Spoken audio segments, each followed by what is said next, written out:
اس سلسلے میں بات ہم کریں گے۔ دوسرا معاملہ جو اس وقت ہمارا مقامی معاملہ نہیں ہے، بلکہ اب یہ پورے ہندوستان کا یہ بھی معاملہ بنتا جا رہا ہے، بلکہ یہ عالمی مسئلہ ہے، اور وہ معاملہ ہے پانی کی دشواری کا۔ پانی کی صورتحال آپ کے آج کے زمانے میں یہ ہے کہ پانی کا مسئلہ مستقل ہر علاقوں میں اور ہر جگہ پیدا ہو رہا ہے۔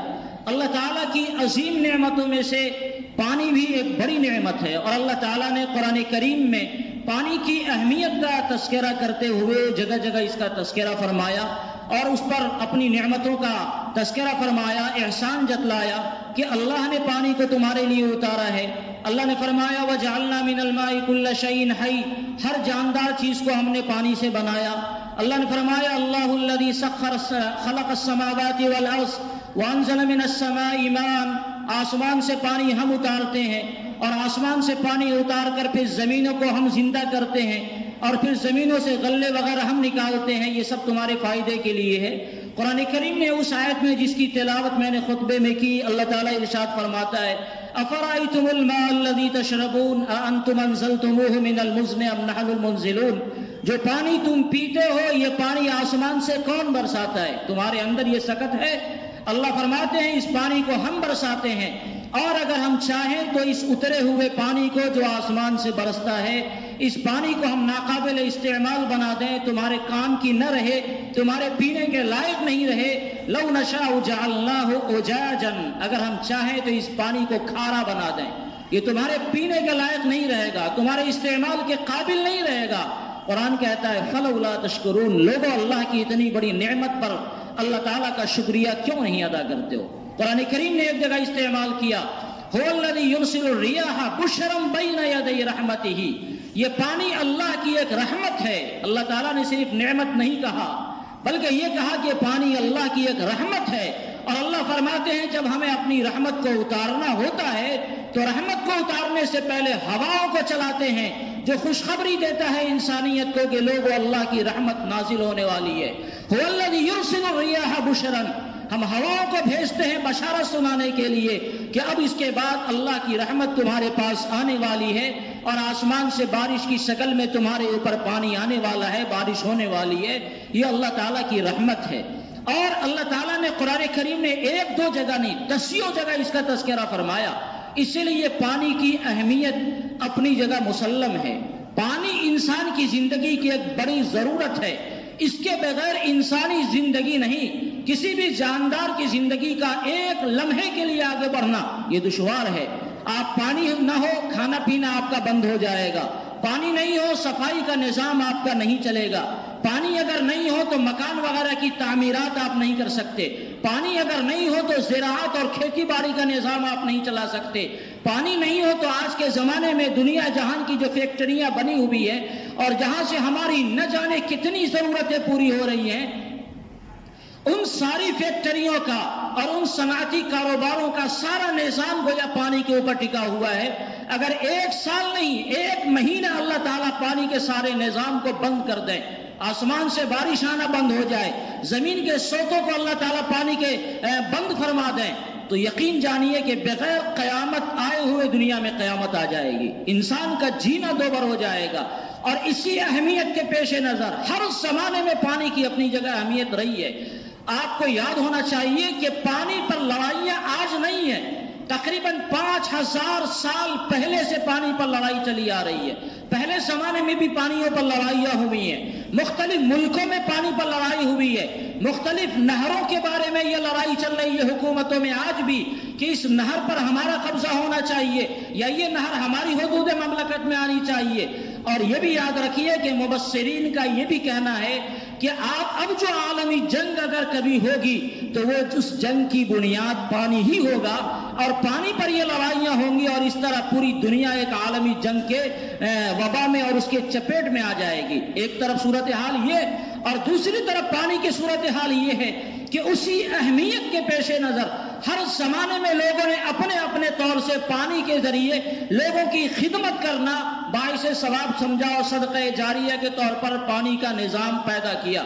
حضرت عثمان بن عفان رضی اللہ تعالی عنہ، مدینہ منورہ میں ٹھنڈے اور میٹھے پانی کا انتظام نہیں ہو رہا تھا، تو اللہ تعالیٰ نے توفیق دی سیدنا عثمان رضی اللہ تعالیٰ عنہ کو، اور انہوں نے ایک میٹھا کنواں خریدا جس کا پانی میٹھا تھا، اور پھر اس کو لوگوں کے لیے وقف فرمایا۔ بادشاہ، ایک بڑا بادشاہ گزرا ہے خلیفہ عباسی کا، خلیفہ ہارون رشید، اس کی بیوی زبیدہ، اس کا ایک نہر اس نے بنایا تھا جو بڑا مشہور ہوا نہر زبیدہ کے نام سے۔ جب وہ حج کرنے آئی اور اس نے دیکھا کہ مکہ میں پانی کی دشواریاں لوگوں کو ہو رہی ہے، وہاں کے رہنے والوں کو بھی اور وہاں حج کرنے والے لوگوں کو بھی، تو اس نے پلاننگ کی اور لوگوں کو بتایا کہ یہاں پانی کی نہر ہر حال میں کھودی جائے۔ پہاڑی علاقہ ہے اور لوگوں نے دیکھا کہ پانی کا نظام لانا بڑا دشوار ہے، تو لوگوں نے بادشاہ مملکت کے سامنے، زبیدہ کے سامنے، ملکہ کے سامنے یہ دشواری پیش کی کہ یہاں پانی لانا بہت دشوار کن مسئلہ ہے اور بڑے اخراجات ہوں گے۔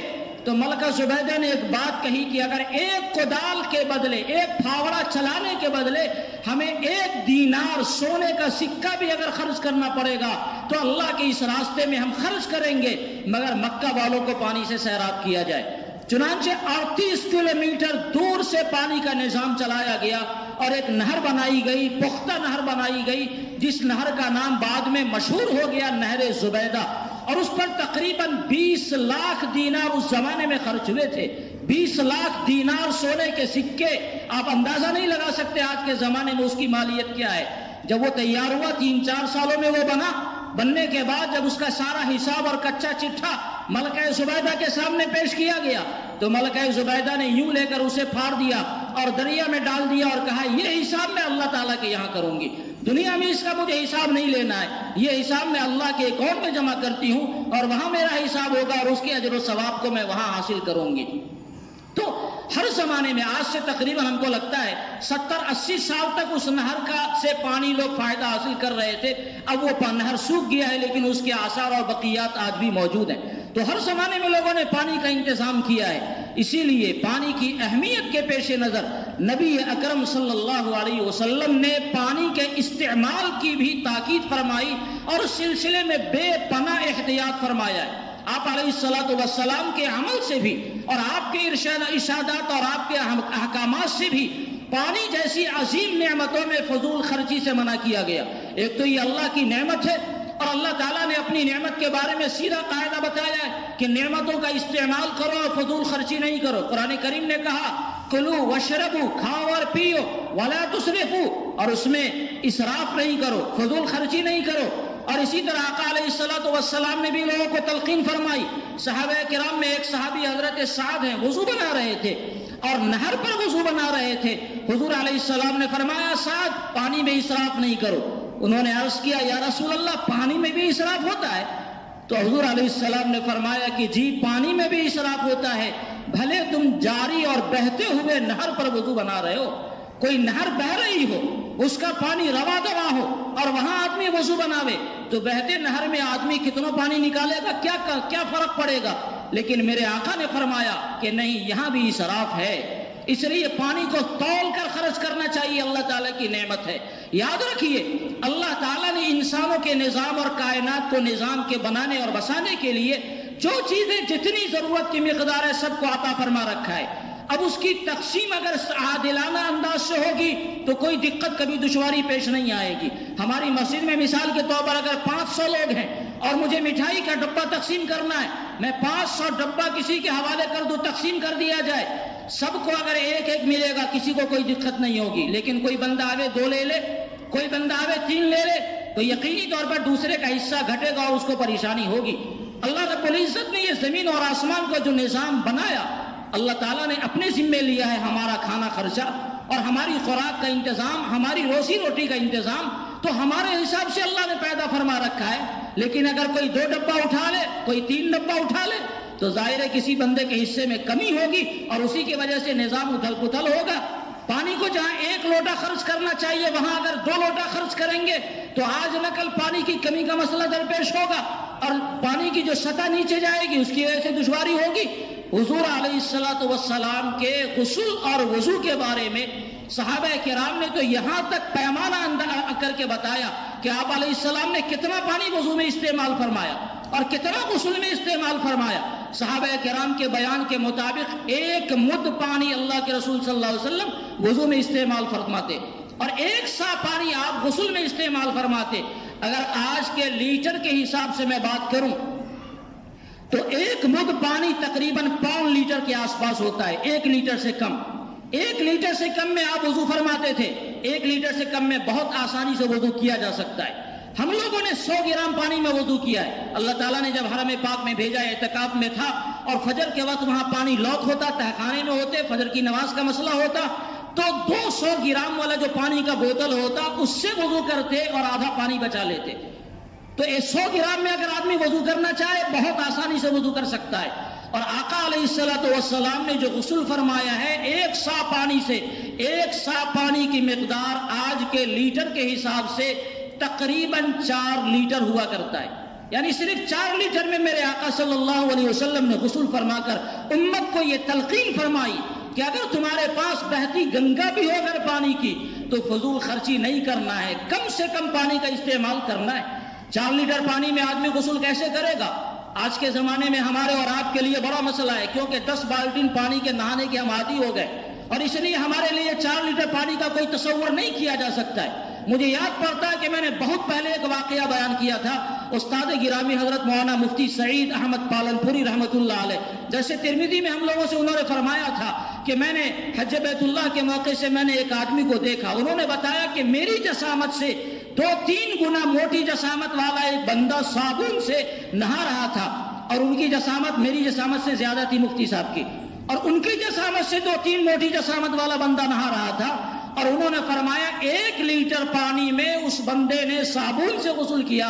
اور مفتی صاحب فرماتے تھے کہ میں مفتی ہوں، میں فتویٰ دیتا ہوں کہ ان کا غسل صحیح ہے. ایک بندہ موٹی جسامت والا 1 لیٹر پانی میں صابن سے نہا سکتا ہے، اس کا مطلب یہ ہے کہ ہم لوگ آدھے بالٹی پانی میں یقینی طور پر نہا سکتے ہیں. لیکن آدھے بالٹی پانی کے بجائے کتنا استعمال ہوتا ہے آپ دیکھ لیں.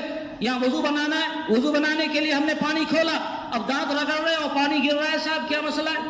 پانی کا ضیاع ہے. اللہ نے نعمت دی ہے، اس نعمت کی قدردانی کرنی پڑے گی، اور اگر نعمت کی قدردانی ہم نہیں کریں گے تو یہ چھینے گا، اور آج چھین رہا ہے. اور پانی جب دقت ہوتی ہے تو اس کی دشواریوں کا سامنا ہم سب کو کرنا پڑتا ہے. اس لیے میرے بزرگوں اور دوستو، اس بات کی ضرورت ہے کہ پانی اللہ کی عظیم نعمت ہے، اس نعمت کی قدردانی کریں. جہاں اس کا استعمال کم سے کم ہو سکتا ہے کم سے کم استعمال کریں. جن گھروں میں سمرسیبل لگا ہوا ہے وہ حضرات بھی اس بات کی کوشش کریں. یہ نہیں کہ سمرسیبل کھول لیا اور وضو بنا رہے، پتا چلا کہ 2 بالٹی میں ہمارا وضو بنا. نہیں، پانی لیا جائے اور الگ سے کیا جائے. یہ ایک بڑی ضرورت ہے جس کی ہم سب کو اس کا خیال رکھنا ہے، ورنہ جتنی پریشانی ابھی ہو رہی ہے، خدا نہ کرے مستقبل میں اس سے زیادہ